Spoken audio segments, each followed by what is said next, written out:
কেমন আছো সবাই? আশা করি সবাই খুব ভালো আছে। আমিও কিন্তু অনেকটাই ভালো আছি। আজকে হচ্ছে মহাশিবরাত্রি, তাই সকাল সকাল স্নান করে আমি ফুল আনতে চলে গেছিলাম। বাকি জোগাড় কিন্তু আমি সব করেই নিয়েছি। এখন আমি করব হচ্ছে পুজো, তাই প্রথমে চলে গেলাম ঠাকুর ঘরে। এখন সবটা সাজিয়ে আমি পুজো করব, আর নিজের হাতে পুজো করব আজকে আমি অনেক দিন পর।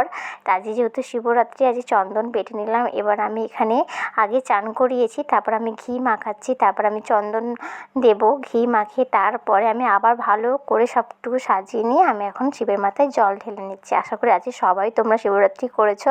আমি কিন্তু আজকে বাড়িতেই করেছি শিবরাত্রি। দেখো, যেমন আমার মন ভক্তিভাবে আমি ভগবানকে চেয়েছি আমি তেমনই করেছি। হয়তো সবার মতো হয় না, সবার ভক্তি সবার কাছে, আমি আমার মতো করেই করি। আমার এদিকে পুজো কিন্তু কমপ্লিট হয়ে গেছে। তো আজকের মিনি ব্লগটা তোমাদের কেমন লাগলো সেটা আমাকে কিন্তু কমেন্ট করে জানিও। চলো, আজকে মিনি ব্লগটা এই পর্যন্ত। মিনি ব্লগে দেখা হবে। হর হর মহাদেব।